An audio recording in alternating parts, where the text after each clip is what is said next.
الرجيم بسم الله الرحمن الرحيم قال الله تبارك وتعالى يا أيها الذين آمنوا كونوا قوامين بالقسط شهداء لله ولو على أنفسكم أو الوالدين والأقربين إن يكن غنيا أو فقيرا فالله أولى بهما فلا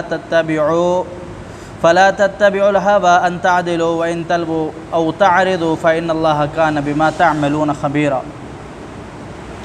یا ایھا الذین آمنوا، اے وہ لوگو جو ایمان لائے ہو، کونو ہو جاؤ قوامین بالقسط، انصاف پر کھڑے ہونے والے، شہداء للہ، اور اللہ رب العالمین کے لیے گواہی دینے والے، ولو علی انفسکم، اگر وہ گواہی آپ کے خلاف ہی کیوں نہ ہو، او الوالدین، یا پھر آپ کے والدین کے خلاف ہو، والاقربین، یا پھر آپ کے قریبی رشتہ داروں کے خلاف ہو یا قرابت والے لوگوں کے خلاف ہو۔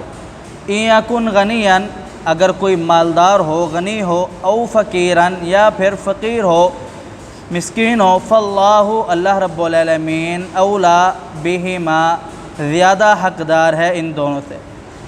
فلا تتبعوا، تم نہ پیروی کرو، الہوی، خواہشات کی، لغویات کی، ان تعدلوا، اور عدل کرو، وَإِن تَلْوُوا، اور نہ پیچھ دو، نہ موڑو، او تعرضوا، اور نہ اعراض کرو، فَإِنَّ اللَّهَ، یقیناً اللہ رب العالمین، کان بما تعملون خبیرا، جو تم عمل کرتے ہو اسے خوب علم رکھنے والا ہے، خوب خبر رکھنے والا ہے۔ اس آیات مبارکہ کے اندر اللہ رب العالمین نے مسلمانوں کو ایک نصیحت فرمائی ہے کہ اے ایمان والو، جو اللہ اور اس کے رسول پر ایمان رکھتے ہو، تو تم اللہ رب العالمین کے لیے جب بھی کوئی تمہارے پاس گواہی لینے کے لیے آئے تو گواہی، سچی گواہی دو، انصاف پر گواہی دو، اور انصاف کے لیے کھڑے ہو جاؤ۔ وہ گواہی خواہ آپ کے خلاف ہو یا آپ کے والدین کے خلاف ہو یا آپ کے قریبی رشتہ داروں کے خلاف ہو، گواہی آپ حق پر دیں۔ اگر کوئی مالدار ہے تو اس کے مال کو دیکھ کر کے اس کے خلاف گواہی نہ دینا جرم ہے۔ آپ دنیا کے کسی فائدے یا مفاد کے لیے اس کے خلاف گواہی نہیں دے رہے تو آپ اپنی آخرت برباد کر رہے ہیں۔ یا پھر کوئی غریب ہے، اس کی مسکینی کو دیکھ کر، اس کے فقراء کو دیکھ کر، اس کی غربت کو دیکھ کر آپ اس کے خلاف گواہی نہیں دے رہے، تب بھی آپ ظلم کر رہے ہیں اس کے خلاف۔ فرمایا کہ جناب رسول اللہ صلی اللہ علیہ وسلم نے کہ جو کبیرہ گناہ ہیں، ان کبیرہ گناہوں میں سے سب سے بڑا گناہ کون سے ہیں؟ جو کبیرہ گناہوں میں بھی سب سے زیادہ بڑے گناہ ہیں۔ جناب ابوبکر صدیق رضی اللہ تعالیٰ عنہ فرماتے ہیں کہ آپ علیہ السلام نے فرمایا جو کبیرہ گناہ ہیں ان میں سب سے بڑے جو گناہ ہیں، کبیرہ میں سے بھی بڑے گناہ، وہ یہ ہے کہ اللہ کے ساتھ شرک کرنا اور والدین کی نافرمانی کرنا، یہ کبیرہ گناہ ہے۔ اور فرماتے ہیں ابوبکر صدیق رضی اللہ تعالیٰ عنہ، آپ یہ بات کر رہے تھے تو آپ نے ٹیک لگائی ہوئی تھی، تو آپ سیدھے ہو گئے، آپ سیدھے ہو کر کے بیٹھ گئے اور آپ نے فرمایا کہ جھوٹ نہ بولنا، جھوٹ مت بولنا، خبردار جھوٹ نہ بولنا، خبردار جھوٹی گواہی نہ دینا۔ آپ علیہ السلام نے یہ اتنا مرتبہ بولا کہ جناب ابوبکر صدیق رضی اللہ تعالیٰ عنہ فرماتے ہیں کہ میں نے سمجھا کہ آپ علیہ السلام اس محفل میں خاموش ہی نہیں ہوں گے، آپ یہی بولتے رہیں گے، خبردار جھوٹ مت بولنا، خبردار جھوٹی گواہی مت دینا۔ فرمایا ان یکن غنیا او فقیرا فاللہ اولی بہما، اگر کوئی غنی ہے یا کوئی فقیر ہے تو اللہ رب العالمین زیادہ حق والا ہے۔ یا کوئی غنی ہے، اس کے مال کو دیکھ کر، یا پھر وہ آپ کو ستائے گا اس چیز کو دیکھ کر، یا پھر آپ اس کے کوئی دنیاوی معاملات یا مفادات کی خاطر اس کے خلاف گواہی نہیں دیتے، تو اللہ رب العالمین فرماتا ہے کہ یہ غلط ہے۔ اور اگر کوئی غریب ہے، آپ اس پر ترس کھا کر اس کی مسکینی کی وجہ سے گواہی نہیں دیتے، تب بھی غلط ہے۔ غریب ہے تب بھی اگر اس کے خلاف گواہی ہے، گواہی دو۔ امیر ہے تب بھی اس کے خلاف گواہی ہے تو گواہی دو۔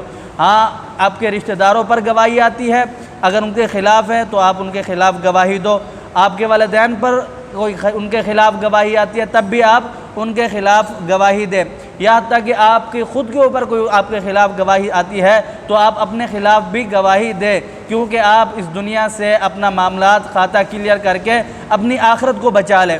اور فرمایا کہ اگر آپ امیر اور غریب کے درمیان فرق کرتے ہیں تو اللہ رب العالمین بھلے امیر ہو یا غریب ہو زیادہ حق رکھتے ہیں کہ تم ان امیر اور غریب کے فائدے کو چھوڑ کر کے اللہ رب العالمین کے ساتھ جو اللہ رب العالمین نے حکم دیا عدل کے ساتھ انصاف کرو اور عدل کے ساتھ گواہی دو۔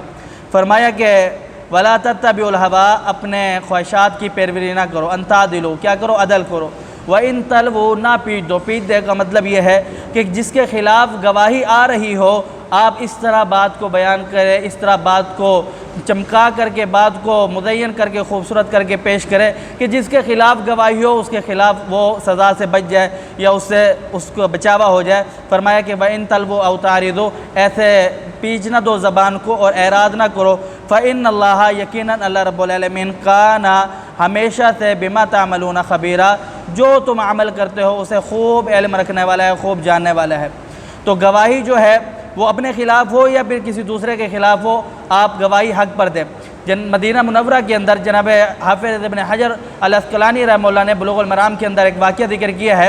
فرمایا کہ مدینہ کے اندر ایک عورت جا رہی تھی راستے پر، تو اس عورت کو ایک صحابی نے پکڑا، اس کے اوپر کپڑا ڈالا اور اس کے ساتھ زیادتی کی اور بھاگ گیا۔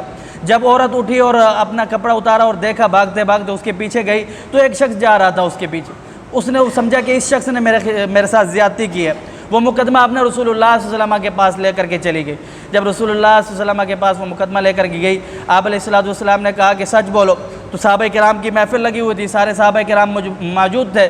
تو پیارے ابھی پیغمبر صلی اللہ علیہ وسلم نے حکم دیا، جب عورت اس کے خلاف گواہی دے رہی ہے کہ اسی نے ہی میرے ساتھ بدکاری اور زیادتی کی ہے، تو وہ صحابی کہہ رہا ہے کہ یا رسول اللہ میں نے تو نہیں کی، میں تو اس بات کا اقرار نہیں کرتا کہ میں نے کی ہے اور اس نے کی بھی نہیں ہے۔ عورت کہہ رہی ہے کہ نہیں یہی شخص تھا، میں نے خود اپنی آنکھوں سے دیکھا ہے، یہی بھاگ رہا تھا۔ اب آپ علیہ السلام نے درس دیا، ڈرایا، کہا کہ لوگوں اپنی دنیا کی جو سزائیں ہیں اس کو بہت لو، آخرت کی جو سزائیں ہیں وہ اس سے زیادہ سخت ہے۔ تو اس میں سے ایک صحابی کھڑا ہو، اس نے کہا یا رسول اللہ اس شخص نے برائی نہیں کی تھی، اس شخص نے یہ بدکاری نہیں کی تھی، مجھ سے ہوئے مجھے سزا دیجیے۔